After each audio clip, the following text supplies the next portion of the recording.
Hello, my name's host Eric. I'm host talking to famous people. I'm here at GoToMeeting with famous people, contract under Guadalupe First Seal, and famous person Mega Bro, famous person Rusin Six, and famous person Zack Zack Attack. In the last video, I talked a little bit about the way that SFJs or NFJs can modify the behavior of the INTP by not fighting against it. And that's really the key to modifying ENTP behavior.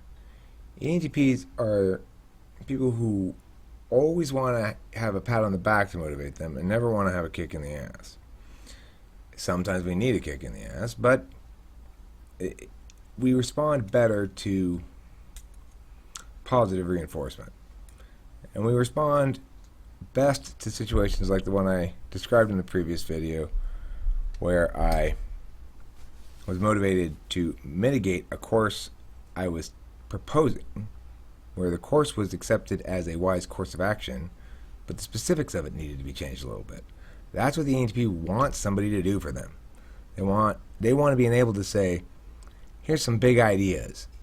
And collaboration, we want that to involve the bouncing between detail and big picture stuff. We want the collaboration to attend to the areas of that physics and clean up the parts of that physics that the ENTP himself doesn't particularly do well. So I've talked before about in another previous video, a solo video, I talked about the dynamics of ENTP decision making. And I think in this video I'd like to go down the types and look at how their decision making process is likely to play out given their cognitive function stack. And I'll pause before each type to give anybody a chance to comment, chime in, or suggest any additional ideas. So I'll pause here before I begin, and I think we'll begin with the INTP decision-making process and move from there. Okay, INTP. The INTP decision-making process is determined by a couple of different factors, and almost all these factors operate to act against the effectiveness of the INTP at making decisions. When we make a decision, it means we take some sort of action. That action might just be saying words, okay, I can see this point, you're right, I was wrong. That's taking an action that finalizes something, that adjudicates something in a decisive way. But the INTP has got a couple of issues. Number one, they've got TI in the dominant slot. So they're judging first before they act. They want to make sure that they've vetted a potential action thoroughly before they take it. They're caution-driven people. This caution is magnified by the fact that they've got FE in the fourth slot, which means it's a weakness for them to manage the emotions of others, to understand how their behaviors impact the emotions of others, and to not make mistakes in that area. But because of the nature of their other functions, and their judging function first, TI before they take any act, before they make any action, take any action, make any act, they are unlikely to engage in a lot of gross mishaps socially. They're not going to engage in a lot of faux pas, because while they're not naturally skilled in utilizing that particular weapon, so to speak, they are very skilled at deliberation before decision making. The downside of that is they end up with SE in their seventh slot. That's their trickster function, their weak spot. And SE is, when it's unconscious, functions almost exclusively as a trigger pulling function. It's what allows you to pull the trigger. It's occurred to me on multiple occasions recently that I don't actually know how to pull the trigger myself, but I do it all the time. I don't know what is it that makes it from one moment that something's undecided and the next moment I've done it. It's hard to say. So for the INTP, that's in their seventh slot. They have an extremely difficult time understanding how to pull the trigger.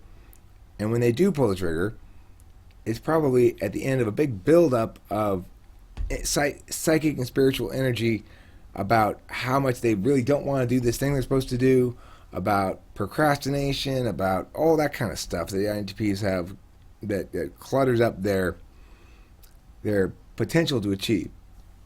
So that's the INTP decision-making process. That's the first type that I wanted to do today. And I will pause now for comments, questions, concerns, thoughts, or other feedback from others.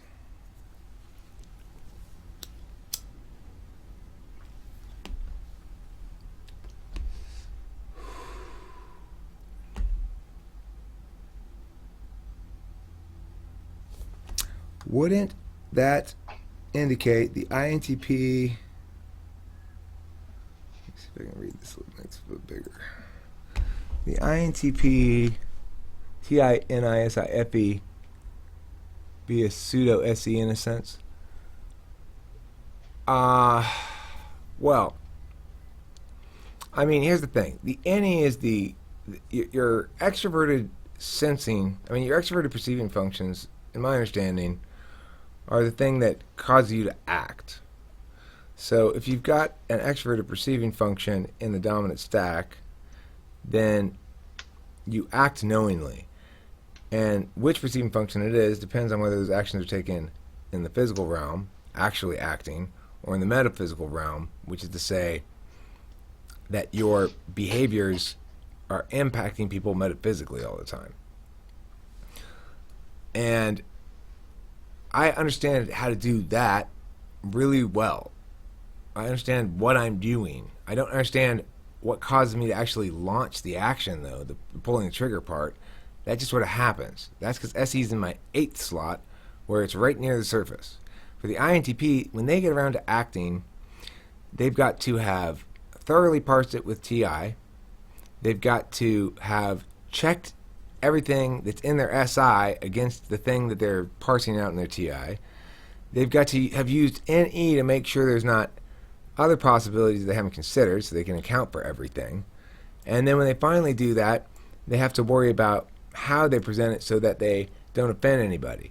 It's a preventative mechanism in the INTP FE is. It prevents them from making mistakes because of where it is in the 4th slot. And so do those things constitute kind of like an SE? Well, no. In the same way that my 4 conscious functions don't comprise something like FI for me. It is true that to interact with FI directly, I have no other means to get there except through my 4 conscious functions. But that doesn't mean that they comprise a replacement for FI so much as they comprise the means by which I work around the problems created by my extraordinary weakness in that one critical area of life. All of these things are a critical area of life, and each type has one area that they are woefully underprepared to deal with life in. And for me, it's FI. For the INTP, it's SE. And it ends up being that ENTPs are known to work in fits and starts. INTPs work in fit, it's really a challenge for them. So, I mean, the trade-off is INTPs get to be cooler. They get to be way cooler than ENTPs. They get to they get to be way more successful socially. The downside is they're lost in this kind of morass of having to know first before acting. And it's where INTPs and ENTP relationships always break down. Any other thoughts about INTP before I move on?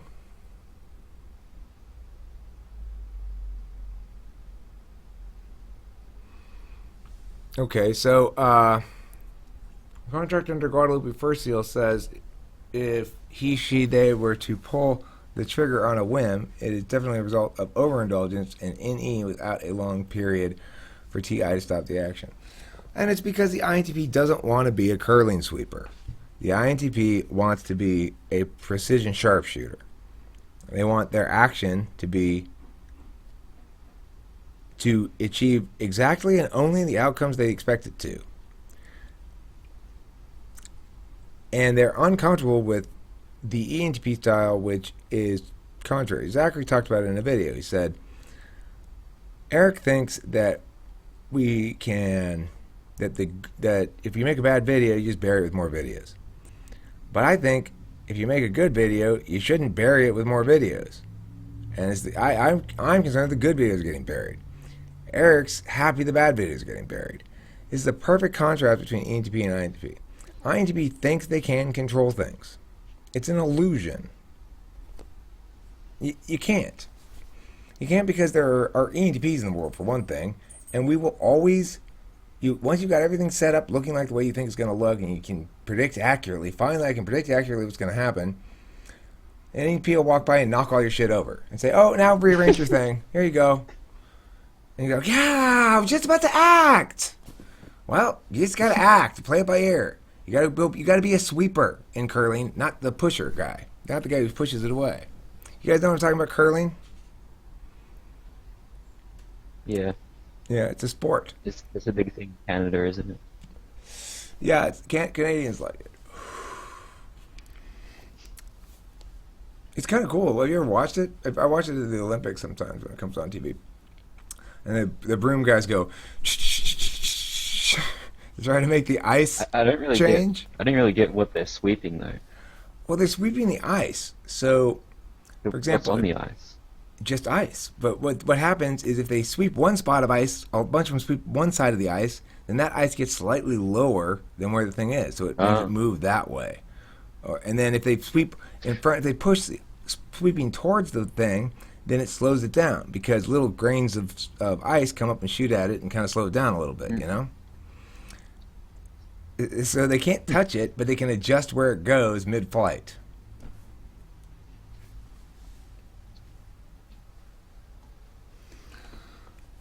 Okay, so let's move on then to the next type, and I'll probably do 2 or 3 types before I end this video because this is already a long time on one type. The next type I want to do is INFJ decision making. The INFJ is somebody who has SE in the 4th slot, so like the INTP, it's a problem area for them, but it's a problem area in a different way. So this is probably something that the INTJ would share in common, but I'm not sure, so I'm going to do them one at a time. The INTJ would probably share, but I'm not going to do it concurrently. So the INFJ is somebody who starts with introverted intuition. This is going to provide a understanding of the world comprised of whole and complete truths. The linkage between those truths is assumed, but kind of irrelevant because the truths themselves allow the individual to link as need be contextually. This is in contrast to an extroverted intuitor's approach to thinking, which is that it's the links that matter, and the truths that are needed to make links between are more interchangeable. So, because the INFJ begins with these whole truths that don't really change much throughout their whole life, this is a bit of a distinction between the INFJ and INTJ, I think. INTJ thinking continues to evolve. INFJ intuition may get better, but the overall framework doesn't change for the INFJ. The INFJ operates under the INFJ's framework and does so, I believe, for their entire life, more or less. They're not interested in understanding the ways in which alternate frameworks might expand their own meaningful interaction with reality because, step 1, their truths are whole and complete. And they don't need to have them challenged or questioned. And it won't work to challenge or question them either. And if you push too hard, you'll push them away, and they'll just avoid you for a while. If they believe in you, or have value for the relationship, then they're not gone, but they're just away for a while. This is the distinction between the INFJ and the INTP. Usually when the INTP is gone, it's gone. The INTP is gone. I've lost some INTPs before. I lost a woman INTP that I was pretty close with. And when she made the decision that it wasn't worth the trouble, she was gone. That was it. And I've seen her a couple times since, but that issue, that ship has sailed. That issue has been thought thoroughly through, and a decision has been rendered. And once rendered, there's no reason to go back on a decision that, when rendered, eliminates the need for further action. Because action's not the INTP's strong suit. The action issue for the INFJ, though, in the fourth slot, means they're a lot of times taking action and having trouble proceeding through the whole course of that action. And I will see that what that chat thing said in a second, but so I have an INFJ friend, and he's frequently beginning and persisting in for a while certain things like riding his bike to work to lose weight, or to do a diet where you just eat protein, or invest in some cryptocurrency because he intuitively understands that that's going to work. And it's not something that has to necessarily be justified with thinking. It can be justified with thinking, but it's fundamentally justified by their intuitive truths about how other people's emotions work. Now, what Rusin said is how it is we can compare INTJs and INFJs in such a descriptive manner. Wouldn't descriptive comparisons be more fitting to say ENTPs and INTPs who have the same functions? Well, what I'm saying is they're both dominant NIs. They both have NI in the first slot and SC in the fourth. They are going to play out differently.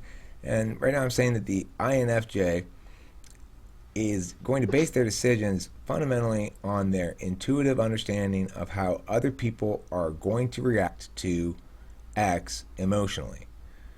INFJs know exactly how you feel about them. ENTPs have no fucking clue. We know exactly what you're likely to think, and we know how that plays out in amount of difficulty I'm going to have dealing with you. So when I come up to you, I don't know. If you're someone I've spoken to before, especially if I've spoken to you multiple times, I don't know if you're mad at me or not. There's always a good chance you could be, because probably I said something rude, or I pushed it too far, or I did one of those things that people are telling me I do. But, the INFJ doesn't have that issue. They are masters of that domain. They're masters of this, knowing how their behaviors are going to impact others emotionally, and knowing what other people like, what they don't like, stuff like that, and presenting. They're capable of magic. My INFJ friend, he's a high school graduate. That's all. I think he's a high school graduate. No, I think he got his GED even. But he's involved in upper management at tech companies and stuff. And the way he worked his way up is he was first a phone salesperson for selling like expensive internet services to mostly businesses, or I think maybe he originally started with consumers. But he was, by a large margin, by far a better salesman than anybody else in the company. By a large margin. By far the best. And immediately worked his way up. And how did he do all that stuff? Well, in the same way that when somebody comes into a go-to-meeting room and they want to come bring some arguments and try to say you're wrong with something, And I know that they're toast, that there's no chance. Same thing is true with the INFJ, but it's in the opposite thing. Whereas I have no idea, they're toast, but they're not going to like me. INFJ, the person they're talking to is going to like them and believe them good and wise and true. That's what the INFJ can do. That's their magic. So that's their decision-making process.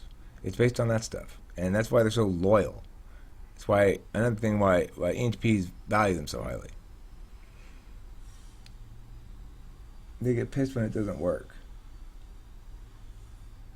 Isn't what true just for INTPs? The fact that INFJs do that, or the fact that ENTPs don't do that? Did that guy just say he is always right? Who? Who said that? I don't know what you're talking about. The chat's confusing me at the moment, but what I would say is that when I'm talking about the INFJ tricks and stuff, do they get pissed when it doesn't work? I mean, it's sort of what threatened my relationship with my best friend. Is I typically deferred to him, knowing that he was mitigating on an area that I didn't have good expertise on, knowing it instinctually, even if I didn't think it through. And when I find him extraordinarily trustworthy. I find him the person I trust more than anybody in the world. But when I didn't trust him about something, when I thought he was wrong, and it turned out he was wrong, and I didn't defer, that caused us harm. It caused us a lot of harm because he was wrong. He didn't think it was relevant, particularly what I was saying, so much as he thought it was relevant that his understanding of human nature conflicted with the outcomes I was predicting. And my explanation of it was inadequate to convince him because I couldn't really explain how or why I knew I was going where I was going because I didn't know where I was going or how I was going to get there. But I was just convinced that this was a good launching point, a good amount of momentum to have, and a good direction for the momentum to be traveling.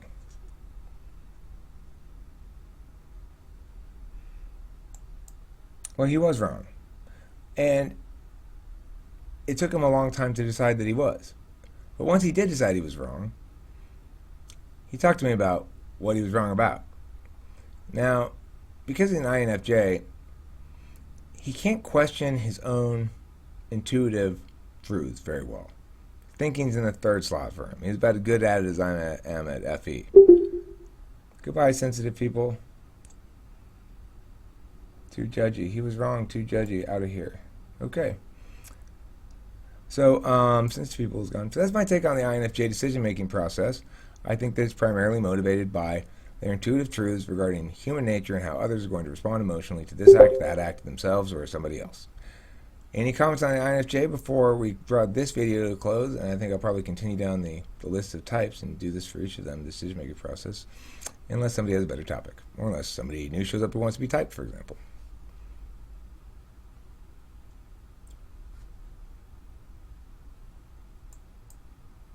Okay, so that concludes INTP and INFJ decision-making processes.